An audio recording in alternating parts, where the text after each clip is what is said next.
Un cordial saludo, espero que se encuentren muy bien. Hoy estamos acá en el barrio Castilla y vamos a tocar un tema muy importante para la ciudadanía colombiana en el marco del proyecto de Universidad Nómada. Es el tema de la soberanía alimentaria. En primer lugar, vamos a definir qué se entiende por soberanía alimentaria, de dónde viene el concepto, de qué época.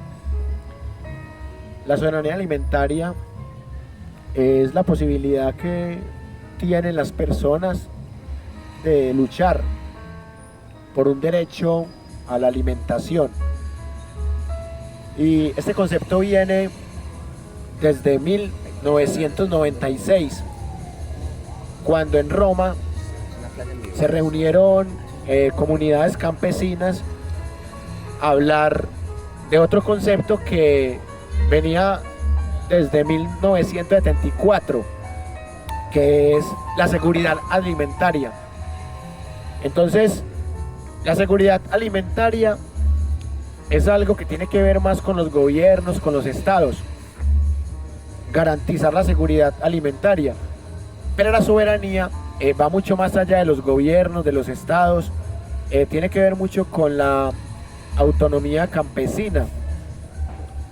Entonces, también hay que situarnos en 1948, cuando se establece en Naciones Unidas el derecho a la alimentación. Algo que muchas veces se queda en la teoría o en la ley, pero no se lleva a la práctica. Entonces ahí ya tenemos tres referentes históricos: 1948, 1974 y 1996. Derecho a la alimentación, seguridad alimentaria y soberanía alimentaria. Esa soberanía alimentaria tiene varios principios que hoy quiero que conversemos. El primero, que tiene que ver con todo el proceso de distribución, de producción y de consumo de los alimentos.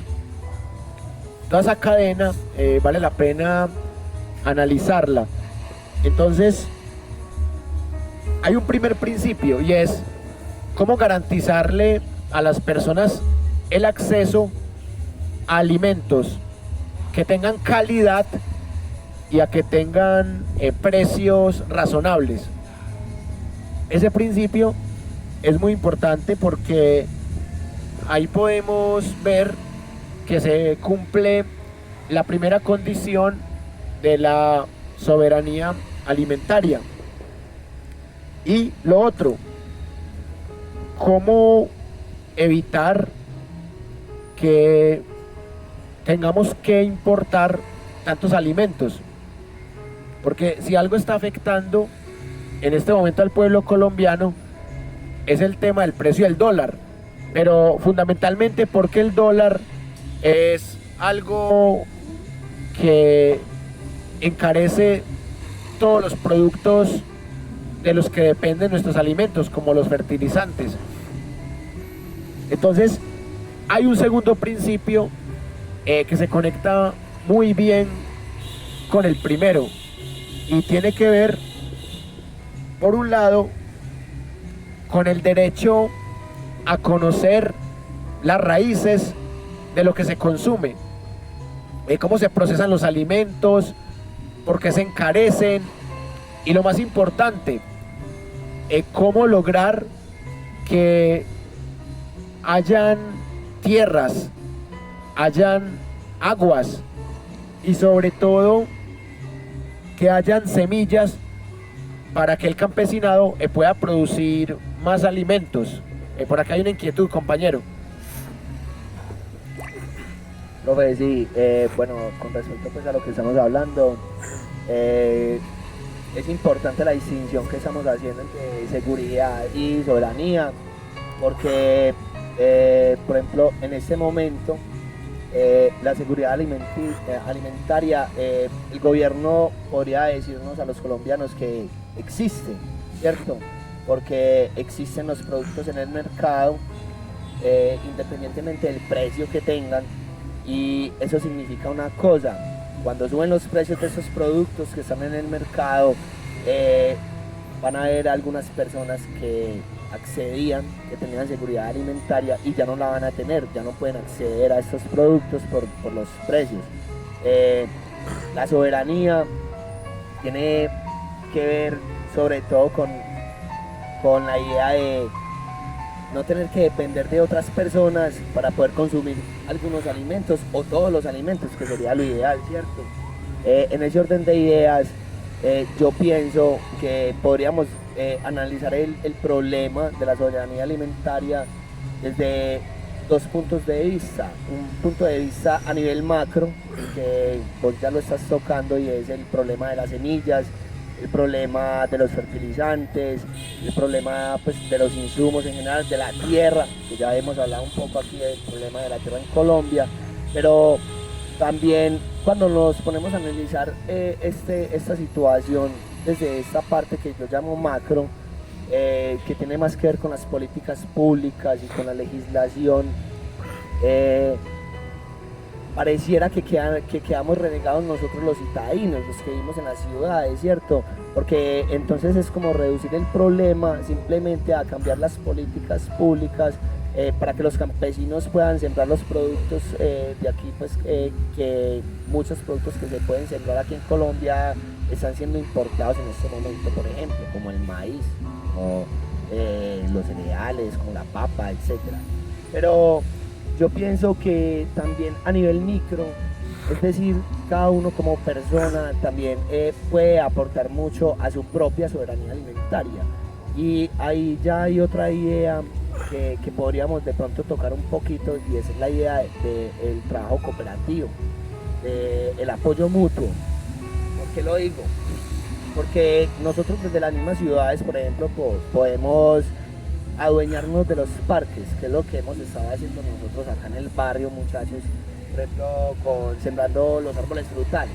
Los árboles frutales nos ayudan a nosotros a la soberanía alimentaria, primero porque nos ayuda a conservar las semillas originales, ¿cierto? Por ejemplo, estos lulos vienen de semillas que no son semillas transgénicas, es decir, lo que yo les he dicho siempre: cualquiera puede venir a coger su lulo y comérselo, hacer lo que se le dé la gana con él, pero sería muy lindo que tiráramos las semillas, por decir, al parque, o mejor aún, que las sembremos, ¿cierto? O sea, este producto viene de una semilla natural y que nos da la posibilidad de seguir sembrando, que esa posibilidad no nos la dan las semillas transgénicas, por ejemplo.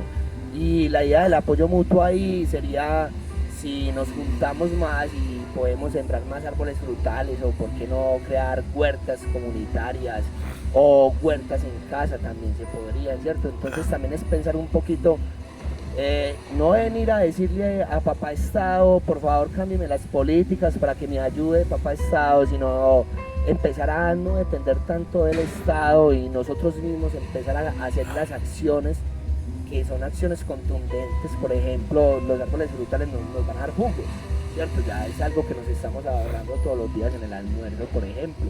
Pero otra cosa es también si sembramos nosotros mismos nuestra cebolla, nuestro tomate, nuestro frijol en nuestras casas, o si nos juntamos entre varios y creamos un espacio para sembrar esos productos y repartirnos, ¿cierto? Entonces ahí ya no le estamos diciendo a papá Estado que por favor nos salve, sino que nosotros mismos estamos incluso deslegitimando el Estado en ese punto, porque no nos importan sus políticas de embutirnos sus semillas transgénicas y tratar de que no sigan existiendo las semillas originarias, sino que nosotros mismos somos los que las estamos perpetuando, ¿cierto? Entonces también hay una idea muy importante para hablar de la soberanía alimentaria, y es como desde las mismas ciudades y como desde algunas acciones personales, individuales, también podemos acceder a ella, al menos en alguna parte.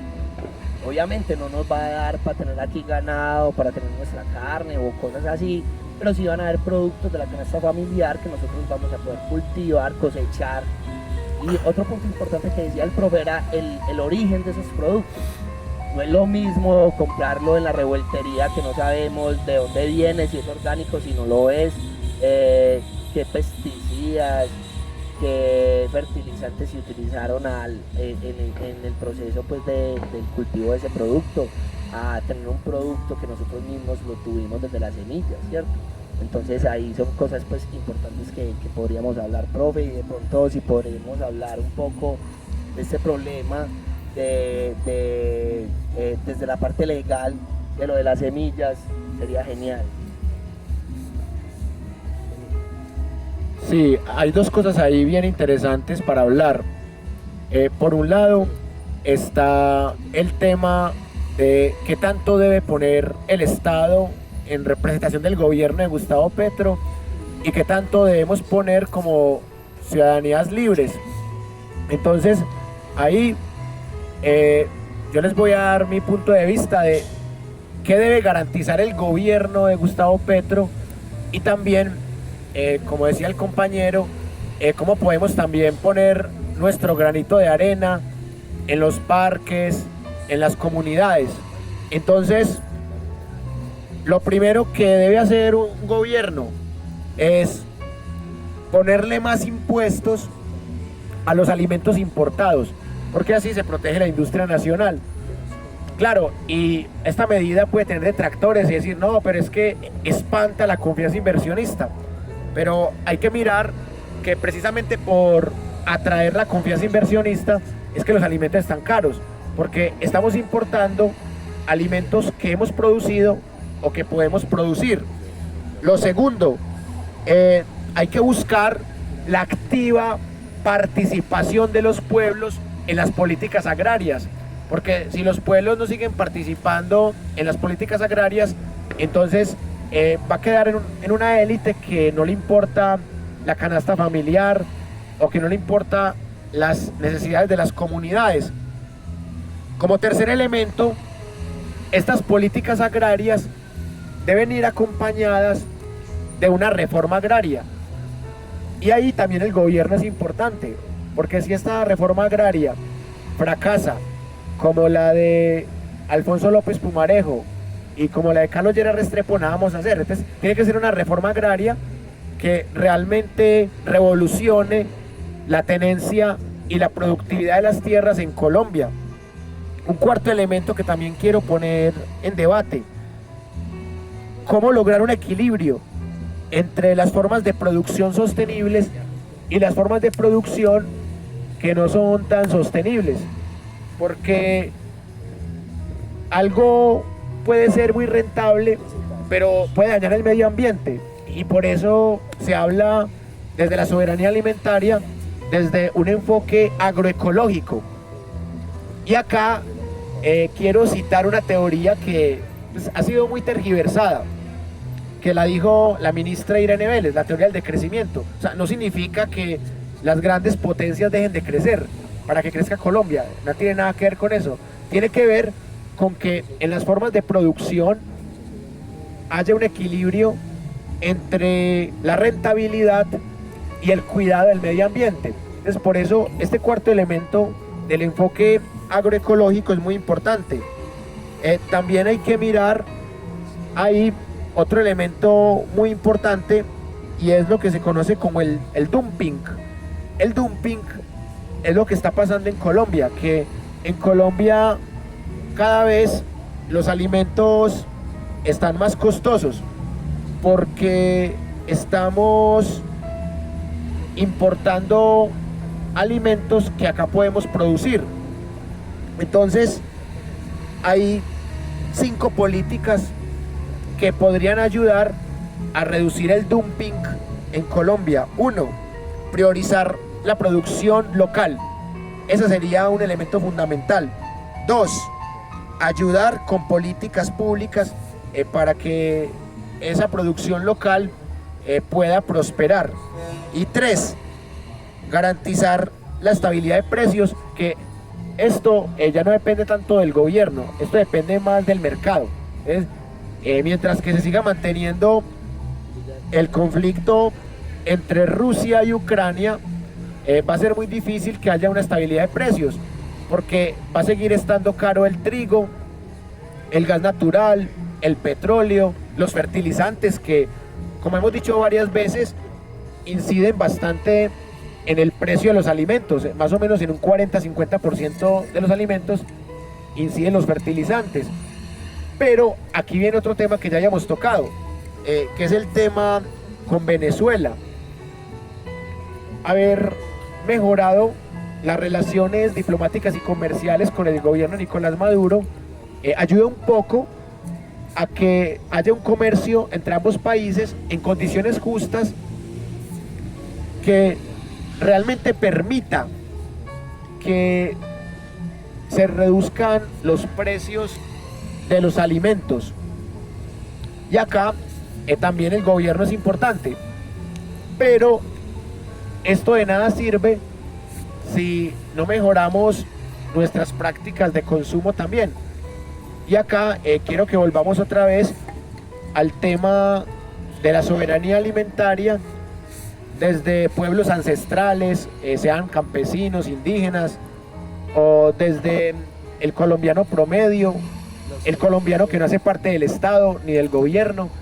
Ese colombiano promedio es el que también puede ayudar a dirimir el problema desde las huertas caseras, desde el cuidado del medio ambiente y también desde el consumo consciente. El consumo consciente no solamente es boicotear, también es construir. Entonces, el consumo consciente puede ser: le compro mejor a esta empresa porque es más sana con el medio ambiente, o le compro a esta empresa porque es pequeña, o le compro a esta empresa porque es local. Entonces, si hacemos una lista de consumo consciente y el gobierno cumple sus promesas de campaña, sí se puede dar y se puede lograr un acercamiento a la soberanía alimentaria, distinguiéndola de la seguridad alimentaria, que es algo que más les interesa a los gobiernos. La seguridad alimentaria tiene más que ver con lo económico, que la seguridad alimentaria tiene más que ver con lo económico. O sea, si usted tiene un bolsillo grande, tiene seguridad alimentaria, sin importar las políticas, las condiciones, la inflación, el precio del dólar, etc. Pero la soberanía no tiene que ver con el bolsillo, con lo económico, antes al contrario, está totalmente desligada de lo económico. Y otra cosa es que también hay diferentes colectivos, y que sería bueno que los buscáramos, que son guardianes de semillas, donde usted puede llegar a intercambiar semillas o pedir semillas para poder sembrar y para poder seguir obteniendo más semillas de ese producto, de esos frutos, ¿cierto? Entonces, de que ahí incluso se está hasta deslegitimando el dinero, ¿cierto? El poder que trae el dinero, porque cuando nosotros sembramos nuestros propios productos, ya no nos importa si son muy caros, si son muy baratos, lo que sea, ¿cierto? Entonces, esa es como una de las grandes diferencias entre seguridad y soberanía. Exacto, y es porque a ciertas personas solo les interesa el dinero, pero no se dan cuenta que el dinero es un medio de producción, el dinero no es un fin. Entonces hay gente que cree que el dinero es un fin y por eso es más importante la comida que el dinero. Hay una anécdota muy bonita que contaba alias Popeye de Pablo Escobar, que una vez tenían una maleta con $1 millón, pero están aguantando hambre porque los está persiguiendo un montón de autoridades, tanto nacionales como internacionales, y no tenían un plato de sopa. Entonces que Pablo Escobar le dijo a Popeye, es que hombre, qué hambre tan hijueputa, o sea, yo cambiaría este $1 millón por un plato de sopa. Entonces ahí es cuando uno se da cuenta que el dinero es un medio, no es un fin, y por eso mismo les va a regalar esos 50.000 pesos, ¿sí? Okay. Porque el dinero no vale nada. Ah, no, es un billete didáctico, pero bueno, también se los puedo regalar. Y ojalá fuera de 100.000. Pero volviendo al tema de la soberanía alimentaria, de pronto la soberanía lo que busca es una justicia alimenticia, porque no busca una rentabilidad. Por ejemplo, el fracking. El fracking es una práctica rentable, pero es insana con el medio ambiente. Entonces, Pero, ¿rentable para quién? es rentable para el que saca y se enriquece con el petróleo. Las empresas, pues, con respecto a ese tema, las empresas extractivistas llegan a las comunidades con la idea del progreso y de que la comunidad va a progresar económicamente porque ese proyecto, sea de fracking o sea de minería o de extracción, les va a dar empleo, les va a traer tecnología, y lo hemos visto, por ejemplo, se ve en el Chocó. El progreso no existe en el Chocó. Es más, el Chocó es el departamento más pobre de Colombia, ¿cierto? Incluso yo me atrevería a decir, sin saberlo, sin estar seguro, de que puede ser el departamento también que más extractivismo tiene. Entonces, trae beneficios para quién el extractivismo, ¿cierto? El fracking o cualquier tipo de extractivismo. Por otro lado, también las empresas extractivistas, gracias a las políticas colombianas, casi que todas las ganancias se van para una empresa que ni siquiera es colombiana, ¿cierto? Es decir, se está vendiendo un pedazo de tierra realmente muy barato. Entonces también son cosas que debemos analizar, porque estos proyectos extractivistas siempre tienen impactos tanto al medio ambiente como a la población que pertenece al territorio donde se quieren instaurar estos proyectos. Exactamente lo que pasó en Reficar, que era un proyecto de refinería petrolera, supuestamente para beneficiar al país, pero terminó siendo un foco de corrupción entre el gobierno de Álvaro Uribe, el gobierno de Juan Manuel Santos. Se robaron billones de pesos, y esta es la hora que esa platica se perdió. Entonces, por eso la soberanía alimentaria es un concepto inventado por campesinos, por clases dominadas, que se reunieron en 1996. En cambio, el concepto de seguridad alimentaria es inventado por la clase dominante en 1974, y el derecho a la alimentación se lo inventan en 1948, pero realmente no se lleva a la práctica, porque financian, patrocinan políticas que matan a la gente de hambre. Y por eso es una hipocresía esto que estamos viendo en el mundo, porque dicen combatir el hambre, pero hacen las políticas totalmente para aumentar la muerte por hambre. Y cuando llegó la pandemia del COVID-19 en el 2020, mucha gente decía, no, es que la peor pandemia es el hambre, y mata más el hambre. Y mucha gente no aprendió la lección después del confinamiento, que mientras que estamos aquí conversando de soberanía alimentaria, pues hay personas que están muriendo de hambre en África, aquí mismo en Colombia, en Chocó, en La Guajira, en las calles de Medellín. Y por eso es un tema muy complejo, y yo básicamente quiero compartirles 3 conclusiones de este encuentro para luego escuchar más inquietudes de ustedes. La primera conclusión: el gobierno tiene que hacer lo suyo, ponerle impuestos a los alimentos importados, fortalecer la industria nacional, comerciar con otros países pero en condiciones justas, no con tratados de libre comercio que solamente beneficien a las multinacionales, que es lo que han hecho los gobiernos anteriores. Y las políticas de la semilla, la política de las semillas se tiene que acabar. Claro, y lo otro, tiene que haber más educación en temas ecológicos, en temas de agricultura, porque si no, no vamos a lograr el lema que tanto hemos predicado desde la Universidad Nómada, que es buscar una sociedad más democrática en lo político, más incluyente en lo social, más equitativa en lo económico y más sostenible en lo ambiental. Les habló Wilmer Zuleta, docente universitario. Espero que más personas se sigan uniendo al proyecto Universidad Nómada. La idea es llevar esto a diferentes lugares del país. Pues, bueno, estamos aquí en Castilla, España, estamos en España, es Castilla, España. Aquí. No mentiras que no. Por hecho. La idea es llegar a Marinilla, Alemania también. Que allá tenemos unos grupos neonazis para entrenar, ¿no? Sí.